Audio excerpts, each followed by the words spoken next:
Welcome back, ladies and gentlemen. Before I introduce our third keynote speaker for RPIC, once again, please scan the QR code or go to ahaslides.com on your browser to submit your questions for our speaker. Please note that the code for this keynote is RPIC 30, RPIC 30.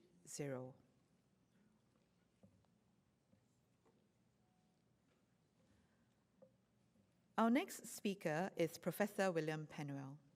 Professor Penuel is Distinguished Professor of Learning Sciences and Human Development in the School of Education and Institute of Cognitive Science at the University of Colorado Boulder.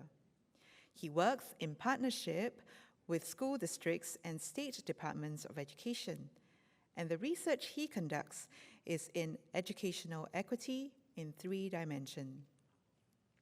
Equitable implementation of new science standards, creating inclusive classroom cultures, and connecting teaching to the interests, experiences, and identities of learners. Professor Penuel's talk is entitled Reimagining Teaching and Learning in Schools with Research Practice Partnerships. Ladies and gentlemen, please welcome Professor Penuel.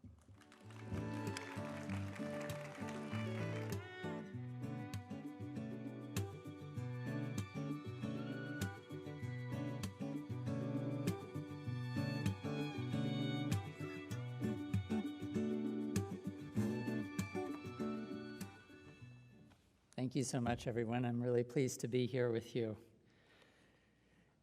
Oops. So today I'm here to talk about how research practice partnerships can help us to reimagine teaching and learning in schools. While my examples are going to come from the United States, I'm familiar enough with your context here that I hope that you'll find what I have to say to be of value. Everywhere, whether in highly decentralized systems such as the ones that we have in the United States, or in more well-coordinated and coherent systems like here in Singapore, partnerships really push for the agency and voice of educators within research endeavors to be spread across different levels of the system and as well as across research and practice. Already, I am really impressed at the infrastructures for partnerships that I've learned about here in Singapore.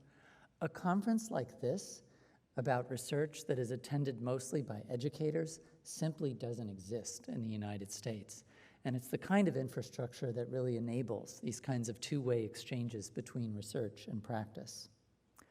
What I hope to offer is a portrait of work in a single US-based research practice partnership that I've been involved in helping to create and maintain.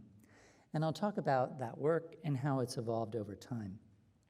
For educators here in the audience, I'll be sharing about some instructional materials in science education that are actually freely available for you to use and adapt as you see fit.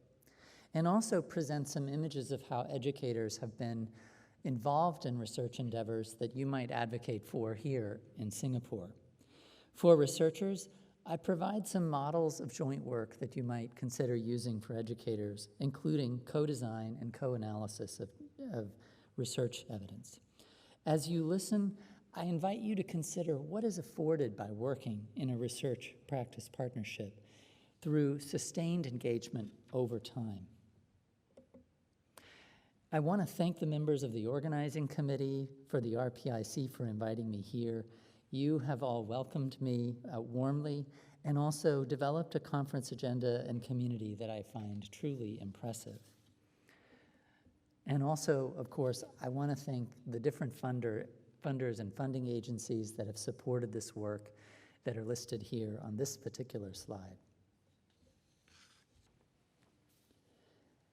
In various sectors, collaboration is increasingly vital for tackling complex challenges that require deep expertise, the kind of collaboration you see depicted in this little cartoon. This trend is driven by the recognition that many important tasks of today surpass individual capabilities. It's particularly accelerated by the urgency to address complex environmental, social, and public health issues that are facing humankind today. Consequently, there is a corresponding necessity to integrate collaborative problem solving into academic training and workforce development to prepare young people to envision as well as contribute to efforts to make our world a better and more sustainable place.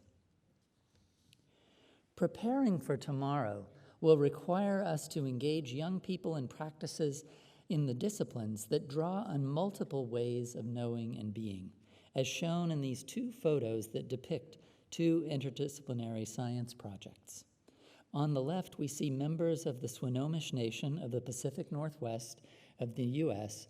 reviving an old idea of clam gardens to build the first modern clam garden in the United States. A member of the tribe is collecting data to help the tribe determine the garden's best location. The project aims to boost the clam numbers, providing both a sense of purpose for the community and additional food as other resources like salmon decline. On the right are Western scientists working side by side with Tibetan monks as part of the Emory Tibet Science Initiative.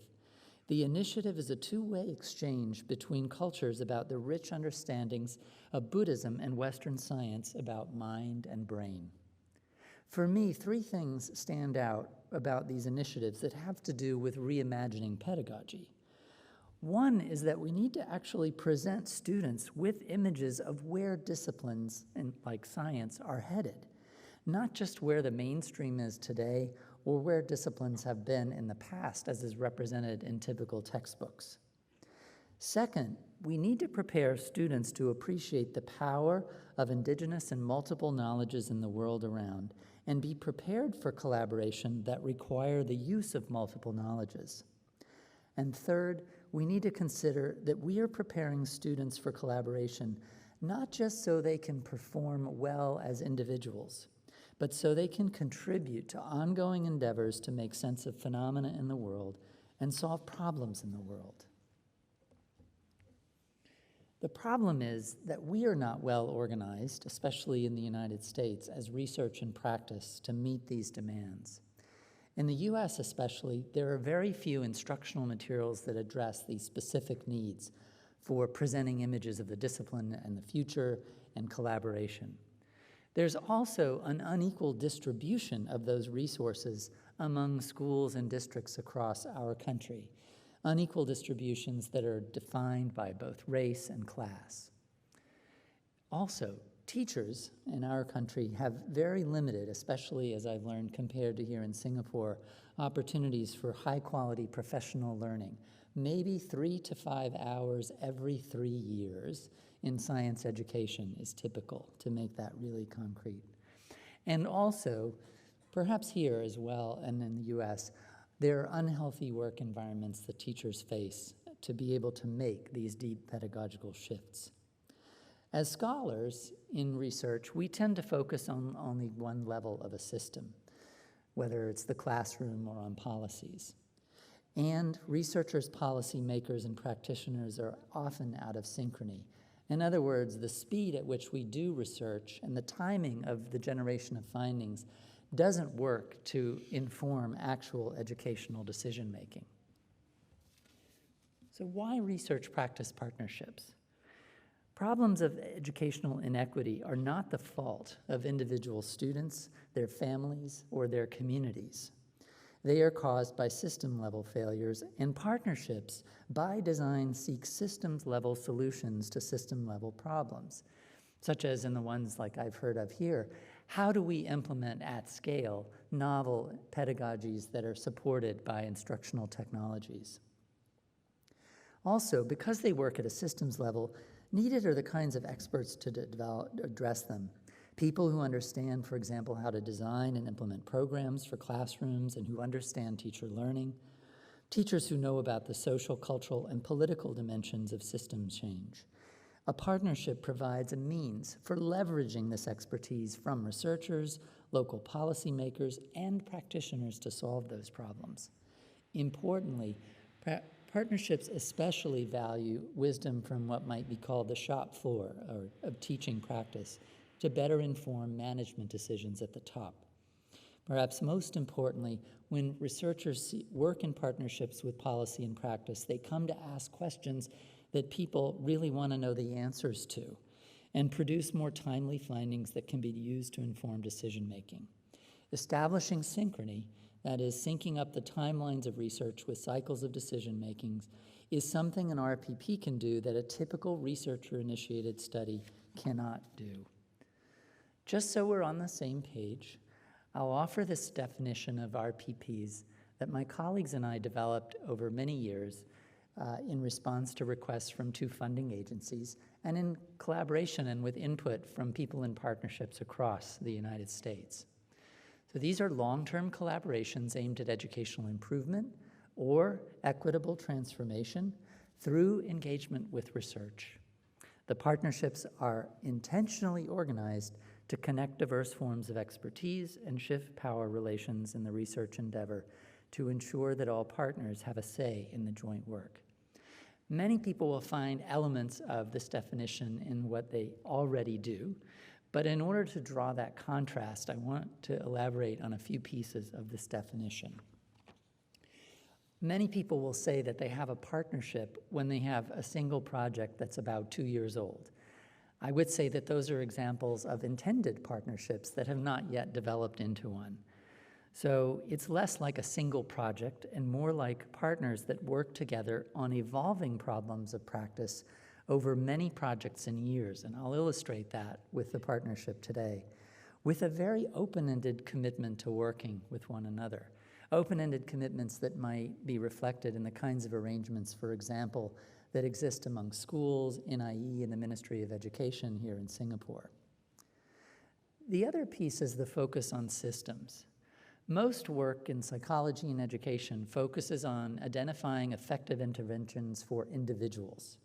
And while that work is very important, and it's the bread and butter of what we do to provide curricula and interventions for students, simply running another study and showing it works doesn't actually make it possible to use those in real systems. Partnerships focus on implementing things at the system level and transforming those.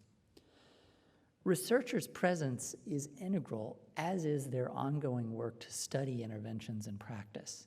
Again, this is beyond, say, an initial study to prove something works, but actually to study implementation and be around to support implementation as problems arise. Finally, in RPPs, in contrast to situations where leaders in the research and policy in particularly have all the say, because it's assumed when people come together, everybody's going to do work equitably with one another. We directly attend to differences in power that always exist whenever we enter a room, and there are hierarchies. And there are hierarchies in the US as there are here in Singapore, and part of what we have to do is think about our unique contexts and how we need to design so that everyone really does have a say in what goes on. There's a lot of variation in RPPs. I won't linger here too much in this particular talk, but I want to emphasize that some vary with respect to the goals. Some are very narrow, some are broad.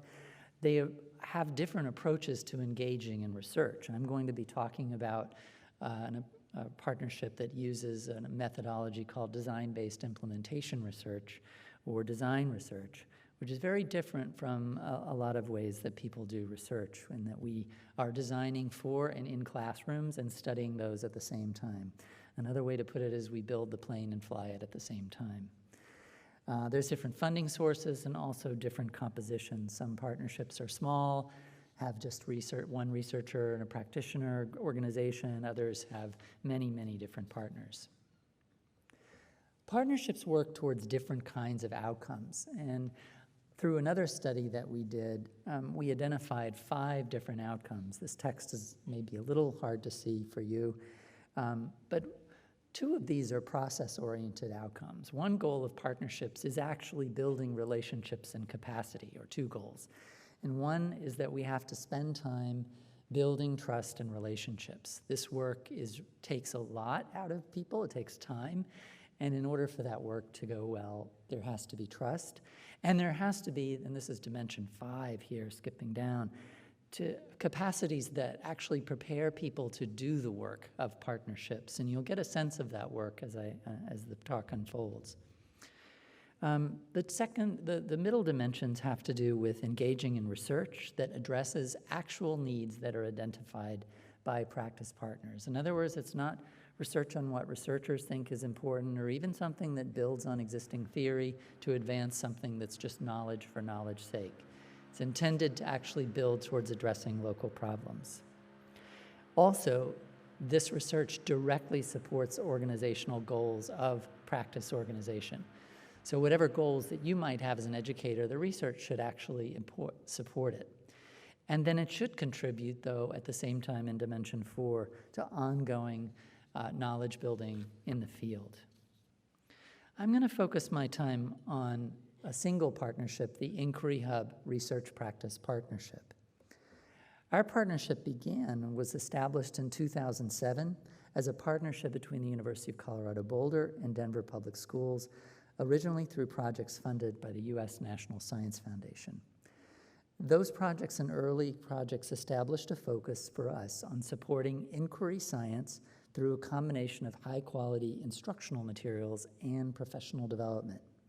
Over the years, we've added district and research partners as our portfolio of projects has expanded to address emerging matters and technologies like AI in education, assessment, and policymaking related to knowledge mobilization.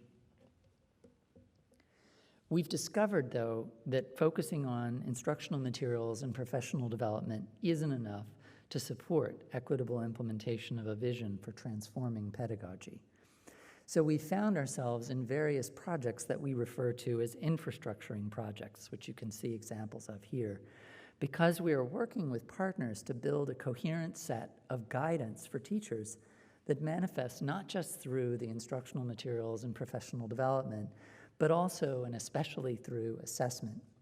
And I'm going to talk about one of these projects today that's over here around assessment use called the SEAT. Importantly, guiding our partnership work is a vision for teaching and learning that was first articulated by the National Academies of Sciences, Engineering, and Medicine Consensus Volume, a framework for K-12 science education. I want to emphasize, too, that visions like this are, before I say anything about the vision itself, are really important for partnerships because they are what sets the stage for what will be coherent change, to help you evaluate any given initiative. Is that a good initiative for us or not? This particular framework articulated a vision that's actually been adopted by all but one of the U.S. states and the District of Columbia in their standards for science education. And it is based on assumptions about what it means to be proficient in science, and that is that being proficient means more than just being able to develop science knowledge. It means being capable of using big ideas and practices from science and engineering to make sense of phenomena and solve problems that are important to them and their communities. In most circles, we call this three-dimensional science learning because students are developing integrated understanding of disciplinary core ideas, science and engineering practices, and cross-cutting concepts. Key in this vision, too, though, is giving students a feeling for what it is to do science, to pose and pursue questions about the natural world that are related to their own interests and identities. So we call this, that's our two additional dimensions, and to grapple with uncertainties just as scientists do, as they try to get a grip on phenomena in nature to understand them. So what do I mean by phenomena? I'm going to teach that through some examples or share that. And this is where I begin. These are materials that are available at openscienceed.org that you can download for free. They're for secondary science. These are the covers for those units developed for courses in biology, chemistry, and physics that I'll unfold. So in the biology units shown here on natural selection and evolution of populations, it focuses on the phenomenon of increasing urbanization around the world and the impact on that change on non-human populations. Students investigate case studies that investigate fragmentation, poison, and proximity to humans as selection pressures that affect the relative fitness of individuals with particular anatomical, physiological, and behavioral traits in a population. Through investigations with complex data sets, they figure out how genetic diversity in populations allow populations to adapt to changes encountered in urban environments. Students apply their knowledge of evolution by natural selection to explain why small, fragmented populations can be more vulnerable to change in large populations, and investigate the effectiveness of various human-engineered designs to reducing the effects of fragmentation on non-human populations. And I understand I learned about one of these here in Singapore, on a corridor that creates a continuous habitat that allows for populations to recover. In the chemistry unit, historical data, hands-on investigations, and typical early year math like unit conversions help students establish mechanisms that cause the phenomenon of sea level rise, and they estimate its potential impact.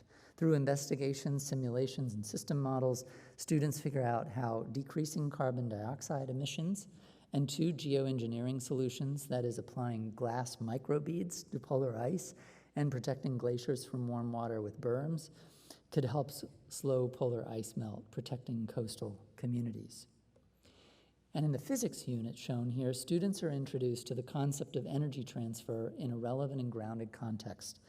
The Texas power crisis of February of 2021, when large parts of Texas suddenly went without power after an ice storm. Students read articles and wonder about the complex social, environmental, and physical realities that led to such a crisis, and they figure out how energy transfers between systems from a generator in their communities and what makes an energy resource reliable. This allows a class to then model and explain what happened in Texas at multiple scales, from the electrons and the wires to the power companies making difficult decisions to maintain stability. Students consider engineering trade-offs, criteria, and constraints inherent in making decisions about our energy systems, and apply them in a culminating task to design a reliable energy solution that meets our community's needs, as articulated by interviews with friends and family members. So these units were developed as part of a major project of the inquiryHub RPP, and I'll describe a little bit of that development process here in describing the Open Science Development Consortium. But I'm also going to describe 2 other projects that are focused on studying how to, one, focused on how to support using research among educators and embedding that in a cycle of inquiry related to the quality of student experience, and a third project to develop an AI partner to help support more effective and equitable collaboration in problem-based units just like the one I described. So Open Science is a nationwide initiative to develop free, that is, open educational resources that are high quality, that are aligned to the next generation science standards, along with the professional development to support effective use of the materials. Our partnership won a contract to serve as a lead development team for a development consortium that consisted of states, our key partner district, Denver, and 3 other research organizations, BSCS Science Learning, Northwestern University Storylines Group, and the Charles A. Dana Center at the University of Texas at Austin. The 10 states that were part of this effort served as key partners in the initiative, providing input in an ongoing way to the design of all of the units, and also they helped with recruiting teachers and professional development leaders locally to take part in field testing of the materials. So our team would provide initial professional learning to the teachers who were to actually a set of leaders in each of these states, who then prepared teachers. The pilot test was large by US standards for any early stage design and development project. Typically, design and development projects work with samples of 10 to 20 teachers at most, but ours involved 310 teachers from these 10 states and also from our partner district, as well as more than 19,000 students from whom we collected data from a smaller proportion, about 1,200, as part of our field test research. A few things characterize how we did co-design and implementation. I mean, one of the things that we don't have opportunities for in our country is for teachers to be involved through paid time in substantive ways in research projects. So one of the things that we did was actually hire a group of teachers to work for us directly. So they came out of the classroom, but our development team of around 80 folks was included. About half of them were teachers. And each of those units was, and also we involved them in co-revision, which I'll mention in a moment. So each of the units is also informed to get a student perspective by looking at a student interest survey to help us choose the anchoring phenomena like the ones I described. And then we had consultants work with us also who had direct ties to those impacted by phenomena and problems that were the focus of specific units. And we engaged teachers also who were part of the field test actively in co-revision in addressing issues in field test research. And to pause to say a little bit, as part of those co-revisions workshops, we engaged teachers in thinking with us about the data that had come in from other teachers and from themselves about what changes they thought needed to be made to make the units better, as well as data from students that we'd collected. So we weren't the only ones analyzing as researchers the data. The teachers who were involved in this co-revision helped us make sense of those data in order to make recommendations for changes to units after the first round. In our project, we attended to equity in many different ways, but I want to highlight 3. So for too long, STEM education has ignored the questions and interests of students who've been excluded from STEM. This includes, for example, rural students in the US. And so to help us select phenomena and problems for units, we conducted surveys with hundreds of students across the country, asking them to rate how different potential questions were for them to pursue. Our team had chosen ahead of time a set that we knew were aligned to the standards ahead of time for them to rate. And then we broke down data from the interest survey by group and question, like you see here, so that we could make informed choices about phenomena and give priority to phenomena that were interesting to students from groups excluded from STEM. In many of our units, students engage with problems that have many different interest holders and have implications for how we live sustainably in a just and thriving communities. And so to help students think about ethical issues involved in decision-making regarding socio-ecological systems, we worked with the Learning in Places group at the University of Washington, led by Indigenous scholar Megan Bang, to structure opportunities for students to think expansively about problems. And as we collected data on student experience from the classroom, we disaggregated these data by groups to help us think about for whom the curriculum was more or less meaningful. I'll come back to exit tickets like this when I describe one of the follow-up projects from this effort. Really briefly, we had to work very quickly over 4-month cycles to pilot test 4 units at a time in order to achieve synchrony with expectations of the field. And here's an example of what we did in each cycle. This long strip shows a timeline of the different kinds of things that we did. And there were multiple points of input from our state steering committee and others and teachers. After writing and production, we led professional development, and they were immediately tested in classrooms. And then we had data collected that were summarized very quickly by a research team, often in a matter of 2 to 3 weeks. And we had formative and external reviews of quality from 2 different organizations. One of the things, our field studies of Open SciEd, we found a lot of equity issues, specifically related to classroom level variation with respect to, for example, the degree to which this slide shows the degree to which classrooms were characterized by a sense of collective enterprise. We're doing this work together. So the figures on this slide show, the second one here, that classroom level variation visually. Classrooms represent dots, and the scale here, you can see there's a wide variety in terms of how students were rating these. And we found a strong relationship shown in the right-hand side between students' sense of belonging and also whether they shared ideas out loud as a part of knowledge-building activities. So from this emerged a couple of questions from our Open SciEd that we've followed. How can we work to support more equitable implementation of Open SciEd? And how can we create more equitable and effective classroom cultures? So as with other RPPs like ours, we work with our partners to follow the contours of a problem, to use a phrase coined by advocate Suzanne Donovan from SERP, with our partners, developing and testing solutions to emerging questions that are solutions, frankly, to problems we caused. And so I want to talk about two of these innovations, a student experience inquiry cycle, or SEEK, and an AI partner that helps facilitate more equitable and effective collaboration. So one way to support more equitable implementation of Open SciEd our team developed with partner districts is a cycle of teacher collaborative inquiry called the Student Experience Improvement Cycle. It's a novel form of assessment.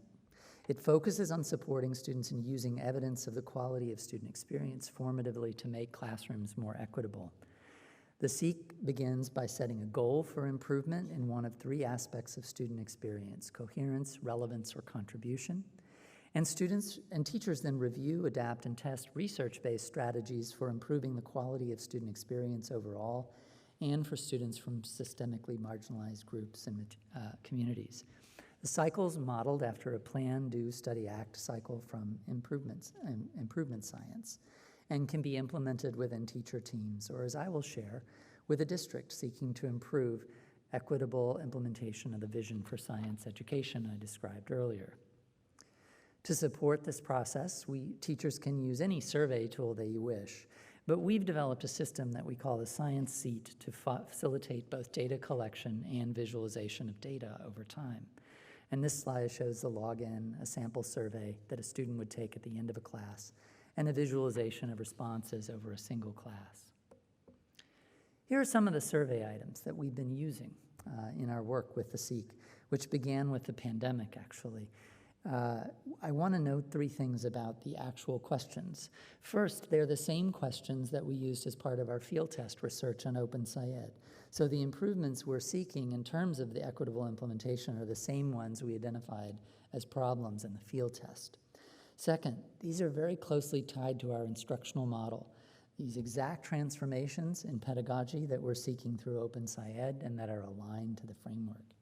And third, this is the kind of model that could apply to any other vision of teaching, provided you can articulate what is expected regarding the student experience and how you might hope students would respond to a survey like this. So in this project, we set out to work with two new partners using Open SciEd. And as we do with all new partners, there's an important phase of getting to know the district and understanding what they already do and the goals that are important to them. And while we knew that both of our partner districts were implementing Open SciEd, we didn't know what their priorities were and how the key organizational routines they used might fit and where we could integrate the SEEK to meet those priorities. Our Colorado district that we were partnering with was undergoing a lot of leadership change too, but new leaders wanted to focus on discourse, that is, on getting kids to share their ideas out loud and build knowledge together. Now, we had initially anticipated we'd integrate this into the district's data-driven decision-making routines, that is, routines looking at classroom or test data. But soon we found the best pathway was to work with the district science coach as she worked with individual student teachers in the coaching cycle, as shown here. And so we sought to modify that in the process. And I just want to mention, this is really key in partnership work, is you have to be willing to let your intervention be mangled to fit the local context. As part of our initial work with district leaders, we spent time reviewing research together related to key aspects of experience that were assessed, and then co-designed 2-page practice briefs that summarized research findings in a way that could be useful and relevant to teachers, and summarized the choices of strategies they could try in their classrooms. This one shows the one for contribution that relates to a key goal that the district held related to discourse. As part of the SEEK, teachers had the chance to read and discuss these briefs once they had collected baseline data regarding their students' own experiences. I'm happy to share those briefs with folks who are interested. Briefly, what we are studying, we're towards the beginning of this particular study, but we're particularly interested in something that's really important to partnership success, namely the ability to embed ideas and tools as said yesterday, conceptual use of research into existing organizational routines so that they stick. And for this, we're not relying on theories from science education to help us, but on organizational theories, particularly a framework developed by Eleanor Anderson and Jeanette Kolivas, two organizational researchers who have articulated a framework for how to change existing routines. I want to turn now to the next project, which focuses on a different infrastructuring effort from the Institute for Student AI Teaming, which is working to reframe the role of AI in education, expanding from dominant examples and emphasis on intelligent tools that support personalized learning through individual learning of well-defined skills, toward a future, like the one I've articulated, where AI is viewed as a social, collaborative AI partner that collaborates with students and the vision and the teachers to making more effective learning more effective, engaging, and equitable. ISAT's vision is to bring together advances in AI capabilities for discerning different modes of human communication, such as speech and gesture, with understandings of equitable collaboration from the learning sciences, computer-supported collaborative learning, and team science. And then to build AI partners, tools to support students and teachers engaged in collaborative learning to do so equitably and effectively in the context of STEM learning. As students work on STEM and computing activities, our AI partners listen for student contributions through speech, the dialogue of students, which can be a challenge in a noisy classroom. They provide feedback to support students to work collaboratively and build on each other's ideas. And currently, we're developing two of these, COBE, short for Community Builder, and GIA, short for a Jigsaw Interactive Agent. I will expand on both partners later in the present, or on the first of these later. In our envisioned futures, classrooms have been transformed into knowledge-building communities where student AI teams engage in inquiry, critical thinking, and collaborative problem-solving of real-world problems. Initially, when we set out to write this proposal, we imagined that a key idea for our AI partner would be to help students together, keep them together and working in small groups.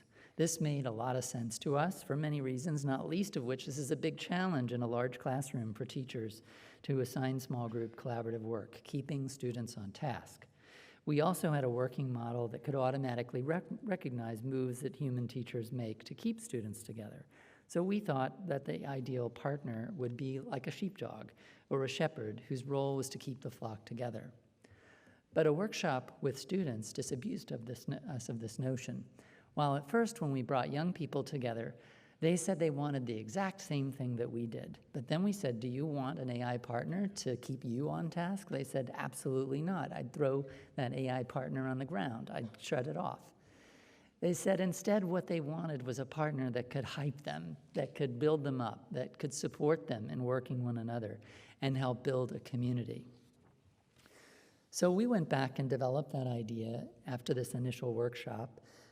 I helped facilitate with two other colleagues a design sprint at our institute postdocs and grad students to develop some new metaphors. One was a partner to help build community, inspired by students' desire to have an AI partner be affirming to a wide variety of contributions and engage them in work. And as part of a second Learning Futures workshop that we held the following spring, we took young people to a housing co-op where one of our postdocs, Michael Chang, had lived, and where the membership turned over on a regular basis, but where a common feeling of community existed. There was a person there the students were really intrigued with called a community builder. And this is what students agreed, this is what we want an AI partner to do, to help us build and maintain community agreements. And thus COBE was born. This is the COBE interface. On the left, you can see some class-negotiated, student-developed agreements that are split into 4 categories: respect, committed to community, moving our thinking forward, and being equitable. As students work on STEM activities, COBE listens for activities that map on to the different categories and sprouts flowers related to each category. And COBE helps students maintain these agreements they developed in different phases. We did work with teachers on how do we integrate these into existing units.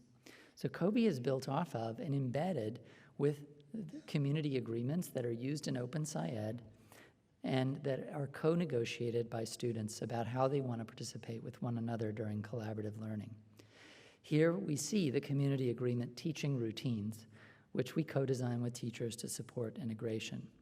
In these routines, students start by brainstorming ideas for how to collaborate with one another in expansive and applied ways, and that the teacher facilitates a discussion where they come up with agreed-upon class-wide agreements to be presented with COBE. And throughout the curriculum, the COBE teacher helps the teacher revisit these agreements through observation, supporting reflection and presenting noticings from students. There are even opportunities to think critically about how COBE works and apply AI learning to be critical thinkers in the classroom. We're just studying these, and here are 3 questions we're looking at. Does the classroom culture shift? Do students collaborate more effectively? And also, do students learn more with COBE feedback integrated into student routines?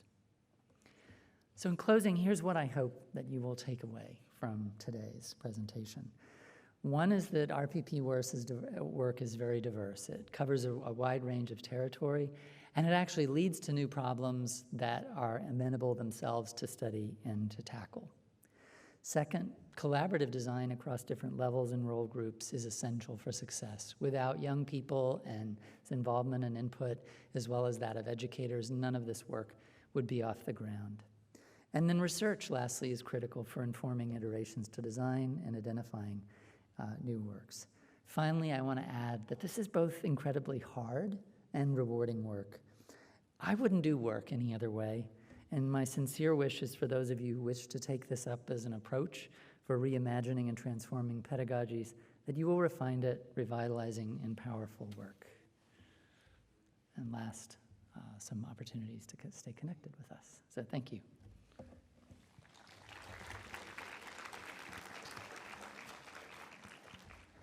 Thank you, Professor Penuel. It is now time for our Q&A session, so may I invite Professor Penuel to the center stage. And the moderator for this Q&A session is yours truly, as the unit head for Research Practice Policy Group at the Office of Education Research, NIE. So thank you once again for the very insightful and frankly quite encouraging speech that you gave us, Bill. Yeah. So just to start with a few questions, I think very early on you mentioned about power dynamics. So I have a question here on what are some strategies to disrupt power dynamics for the researcher? Because often researchers are seen as the one with the power in that sense. And also, what advice might you have for other stakeholders on the other side of the equation? Thanks. I love that question. One of the strategies I can give as an example from our work, maybe from 2015 in a project, we brought a group of researchers and practitioners together to develop a set of practice briefs that used research but would be useful to teachers. And we came time to ideate what the topics would be, and we brought all these people together. But in order to make sure that educators, who usually don't dominate these kinds of conversations, had a say, we actually had the educators nominate all the ideas that would be the initial topics. And researchers were put in the position of being able to ask questions and elaborate on those ideas. But it's very important, in that case, to consider who's likely to contribute ideas, who's likely to defer to somebody else if their ideas come up first, and really put them in a speaking role first. Thank you very much. So putting educators to be the ones with the speaking role. Yeah. So in that sense, can you add on then, how can we best prime all parties to be involved, as they are involved, to be receptive to such RPPs, and also what are the best means to which to establish an RPP? Yeah. Oh, thanks. Well, there's a lot there. So I'll take a little bit of these. I think everyone has to be prepared to be willing to, as I use the metaphor, build the plane and fly it at the same time. There's no one who's going to be telling you, if you're an educator, okay, this is what you're being asked to do. And that is counter-normative in a lot of situations. So I think this is a really important disposition for educators to bring is, no, I have a say in this, and so I want to speak up. For researchers, I alluded to this, I think if you already have an intervention, the first thing to say is your intervention is not the best thing since sliced bread. It is not the thing that everybody is waiting for. And you have to be willing to shift and adjust, as I gave an example of our SEEK intervention, in order to be responsive. And so I think those are dispositional changes. And last, people have to have time and structures that allow that. And I've heard about several kinds of those things that exist here in Singapore that don't exist in the US that are very, very supportive of that. So people need to be incentivized to do that. And researchers need to be rewarded for it. Like they're going to lose a publication out of this. And our tenure, for those educators in the moment, the more publications we get, the more we're rewarded. And this work of building partnerships takes time, and you can frankly write less. You're going to get fewer publications out, and our universities don't necessarily support that idea. I love that. Incentivizing researchers to do such things, beyond the scope of publications. And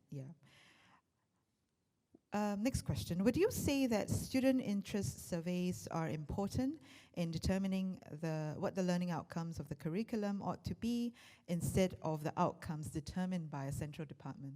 I love that question. Yeah, to a certain extent, yes. I think there's a very important role for common standards. The challenge is that we don't know, as government entities, how to create standards that don't fill up all the time.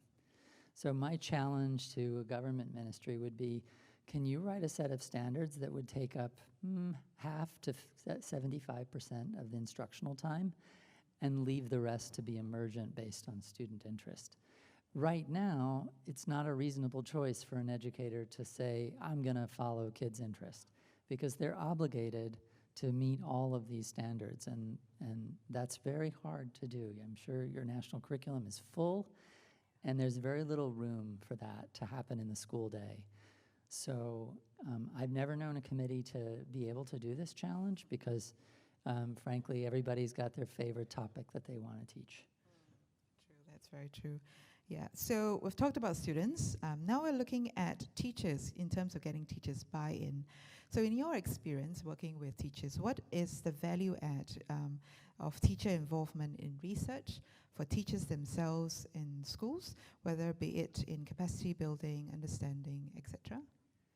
Many of the teachers that we work with, and the conditions may be very different here in Singapore, but they say, this was a very professionalizing experience for me to be involved in collaborative design with your partnership. They felt respected, they felt honored by that, and that meant a lot in the context of a very difficult job and difficult work circumstances. It's also, I think, one of the most powerful ways for not just teachers to grow, but researchers to grow by being in collaborative design contexts where we each learn. And I want to add that researchers can have insights into practice, but practitioners can have important insights into research and theory. So we have to also be prepared that our roles don't define what we're bringing to the table. Thank you very much.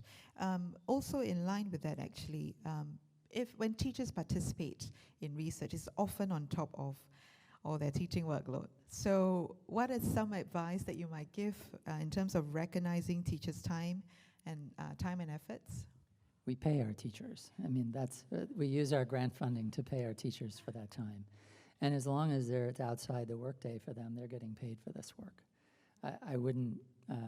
I don't know what the expectations are here, but I wouldn't do it outside that in the US. Mm-hmm. Yeah. Thank you very much. I'm not sure whether any ministry colleagues are here, but do take note. Yeah. Okay. So this is about your research. So are there limitations in the speech recognition technology, for example, in Kobe to navigate classrooms where second language English learners may have a variety of accents and expressions? Yeah, I love that question. And it's very relevant here, too, because you have a lot of Singlish going on in classrooms. Is that right? Yeah. Absolutely. So speech recognition is very difficult in a noisy classroom. It's been a fundamental part of our research in ISAT. I would say that accuracy is a little bit upwards of 50, 55%, which is not great. but it's good enough to classify a number of the behaviors that we care about. So it doesn't have to be perfect to be useful. A growing edge of our own work is to, in fact, we hope to study this in our next, if we get funding for another round, work in multilingual classrooms also where kids are going back and forth, because Spanish is probably the most common language in the US as another language, and kids are just going back and forth between Spanish and English. And a lot of the important social work of collaboration is carried on in kids' native language. So you would be missing a lot if you were only capturing English. So this is a barrier. I want to emphasize, like, this work in AI, this is really hard, and it's not going to move fast. It's moving slow. If you want to move it ethically and well, then you have to tackle this question. Is not an easy question to answer. Thank you. So the next one is really about sustaining long-term RPPs. So I'm not sure about in the States, but in Singapore, typically school leaders change every 5 to 6 years, and now there's a rotation of heads of departments as well. So with such change, how would you suggest for us to sustain long-term partnerships? And just to add to that, when you say long-term collaborations, what's the average number of years that you're thinking of? I don't know. I mean, I think more, for me, it would be more than, our average project duration in the US is between 3 and 5 years. So it would be more than that. Okay. Any number above that is fortunate, because I think one of the things that is hard in the US is that all of research funding is funded through specific projects. Mm-hmm. And projects are what RPPs organize all their work around. However, if there isn't funding for the partnership itself at some base level to maintain staff, to maintain the relationship work, it's very hard for them to sustain. So that's like a big condition. With respect to turnover, one thing that we find in our research is that turnover is very consequential early on in a partnership, and many partnerships do not survive turnover. However, more mature partnerships do a better job. My conjecture is the reason they do is that they have many relationships. And we found people, for example, a teacher left us who helped work on our curriculum back in 2016, 2017. She went off and did a consultant job, and then she wound up as the director of science in the state of Colorado. So sometimes really good things happen when people move around, because now we have an advocate at the state level who not only knows our work, was directly involved in it when she was a Denver public school teacher. So turnover can actually work in your favor. And I've heard about people here going between the ministry and NIE and different, that actually is a good thing, because it's creating people who we might call boundary spanners, people who understand the other organizational context really well, can speak across those divides, and for sustaining partnerships, that can be very beneficial. Thank you. So make your friends and keep your friends, right? Yeah. So in terms of helping teachers to really make sense, educators to really make sense of research, how might you suggest researchers make their findings actionable? You have to spend time and with educators making sense of them. I'm going to say this twice because it's not what we say. Do not write a 2-page research brief and hope that somebody's going to read it and find it useful. They will not. Do not make a shorter version of your research in, plain English for researchers, for educators, and think they will use it. They will not. They don't have time. And that's not actually, you don't actually understand enough of their context. So what you have to do is create meetings where you look at stuff together and you talk about findings together, and you invite teachers to make sense of the data. What do you make sense of this? And then you're in the room with them, and you can use your expertise about the limitations of researcher can do this in the context of a discussion, in the context of making sense of these things. Sense-making about research is a social, interactive process, full stop. Nobody uses research outside a meaningful context of using research. And it should also be in relationship to making and informing a particular decision. So if you're just doing this 2-page brief in case it's useful. It's not. I'll just tell you that. It's not useful. We know that from the studies of evidence use. Thank you. So we have time for one last question. So I'd like to address the one about challenges. So what are some of the challenges you faced in sustaining RPPs, and how might we address these challenges? I mean, turnover is one. When you have new folks who don't know your work, you have to rebuild trust and build trust, and it's easy for trust to be lost. So for every trust building activity you do, all it takes is one to break trust, to do that. So I think in order to sustain partnerships, everyone on the team also has to understand the importance of the relationship first. So it's relationships all the way down. And sometimes officials don't like to hear that because that's inefficient. There's nothing efficient about maintaining our relationships. It takes time, and if we want to sustain a partnership, trust is the most important thing to maintain. So just to add on to that, how do you build trust then? Well, just like in a marriage, you want to start out dating as opposed to just going and marrying your partner. And part of what you're doing when you date is that you make commitments to each other that you can keep, that are small, and you keep them. And you do that over and over again. And then over time, you can take bigger steps and risks with each other. But don't take big risks when you don't know, too. But also, it's really about following through and making those commitments and keeping them to each other. Thank you very much. I'm just going to add one question for myself. So you mentioned about RPPs being hard work. What has sustained you over the years to, establish RPPs? I really enjoy it. I mean, when I think about the conferences that I like to go to, they're ones that have lots of educators like here, because I like working with educators and like presenting my work in a context that I think will be meaningful to them. So I'm doing this to have an impact, and I'll just be honest, I don't think most traditional research has any impact at all because it's not sufficiently engaged with policy and practice. And I think for any researcher who cares about the impact of what they do, the only way to have that impact is to be part of it, meaning contribute, roll up your sleeves, help, and figure out, and be humble. Maybe my work isn't useful at all. And open it to critique from the very people that it's about. Thank you so much, Bill. We've come to the end of the Q&A session. Thank you very much for your questions.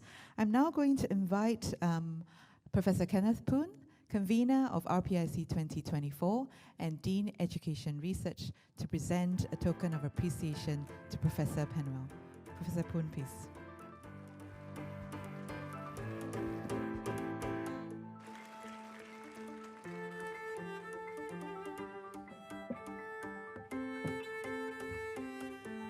The token of appreciation is a pair of gold orchid cufflinks that belong to the Botanic series of Oro Bianco, specially curated from the beautiful natural habitat animals or plants which reside in Singapore.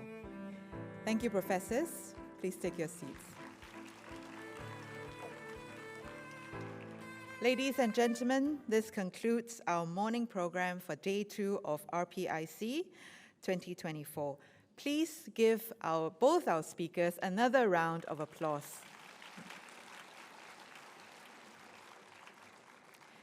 If you would like another opportunity to engage with the keynoters, please do join us at the closing keynote panel tomorrow at 4 p.m. at the NIE Lecture Theatre 1.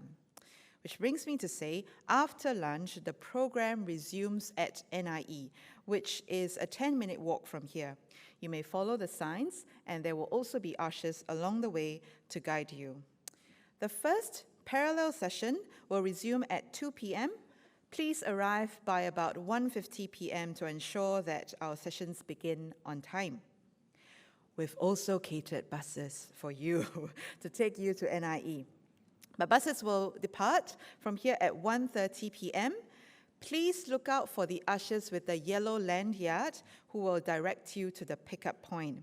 I have to say this, that Spaces are limited. So they are on a first-come, first-served basis. So please do look for your ushers. Changes to the concurrent sessions, if any, will be reflected on the RPIC website. I've thrown a lot of information to you, so I'm very tempted to ask you to repeat them to check for understanding. But I will spare you the agony because I stand between you and lunch. So ladies and gentlemen, thank you so much for being here today and for being such a wonderful audience. I wish you a very pleasant and fruitful afternoon, and see you tomorrow.